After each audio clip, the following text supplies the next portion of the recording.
Colman, Sarah from the upcoming So Lovely to Meet You. Lovely to meet you as well. So what can you tell us about the story If Beale Street Could Talk and your character's role within it? I can tell you that If Beale Street Could Talk is a monumental piece of work from James Baldwin that has been adapted by visionary Barry Jenkins.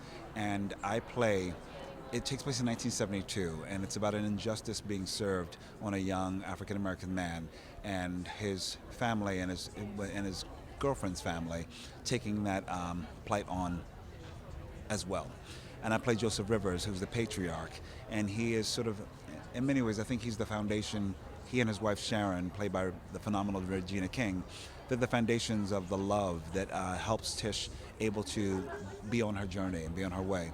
So I think that they're grounding forces. He's an ordinary man who sort of does extraordinary things just by being a provider, by being understanding. Even when things are completely challenging. But he's also a character that sort of breaks tropes, I think, that what we see of depictions of African-American men.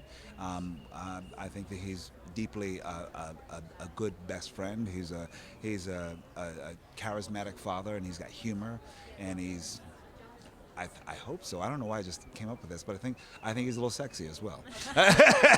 Sure. You know why? Because sometimes that's taken away when it's always fragmented our depictions of African American men. Either you're too strong or you're weak in some way, or you're a victim. But the idea of having all these notes and all these colors and not leaving anything behind, that's why I said I needed to add sexy.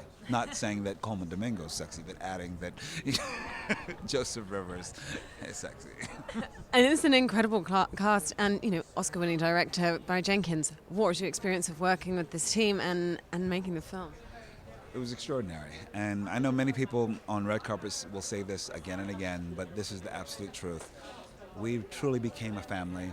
We truly became such champions of one another because it was met with so much kindness and grace and a gentle way of guiding a room with his vision. So you felt you were a part of it. You felt like a collaborator, and you felt like joyous. Honestly, I had probably the best time that I've had on any film set. And there are themes of, racial injustice in there, but there's also some optimism in terms of the power of love. So what do you think the themes are, and what do you think people will take away? As it's being said on this day of protest, I did see it out there because I got caught up in it, and I saw that people were protesting with love, and that's something sometimes we forget. To be rage-filled, to be out in the streets, to be trying to combat injustice, but not to forget why we're doing it.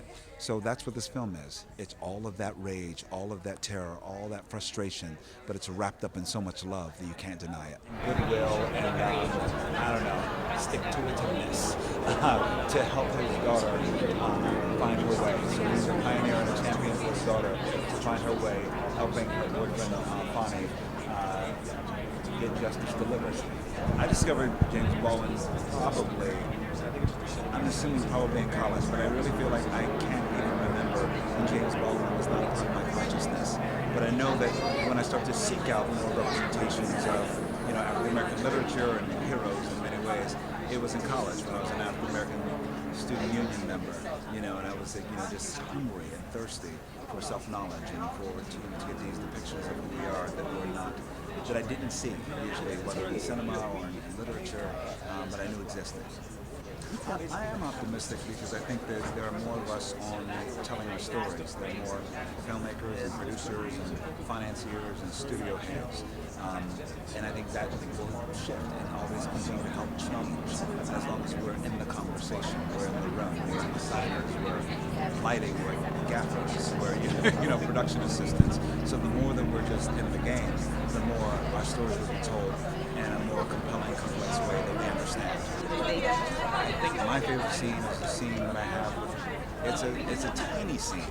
It's with Regina King, and we're just dancing slowly in front of the mirror before Fonnie's family comes over and sort of wrecks our night.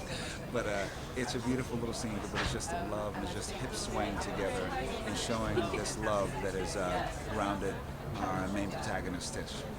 And I don't know, stick-to-itiveness to help his daughter find her way. So he's a pioneer and a champion for his youngest daughter to find her way, helping her boyfriend Fonnie get justice delivered.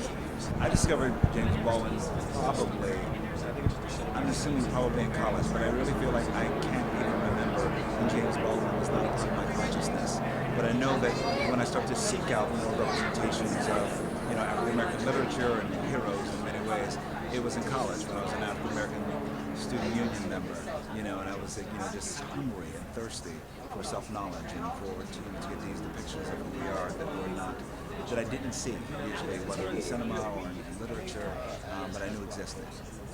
I am optimistic because I think that there are more of us on telling our stories. There are more filmmakers and producers and financiers and studio heads.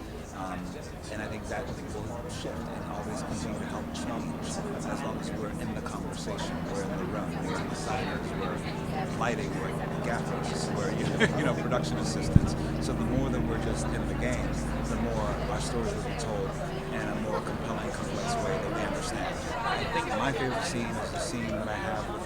It's a tiny scene. It's with Regina King. We're just dancing slowly in front of the mirror before Fonnie's family comes over and sort of wrecks our night.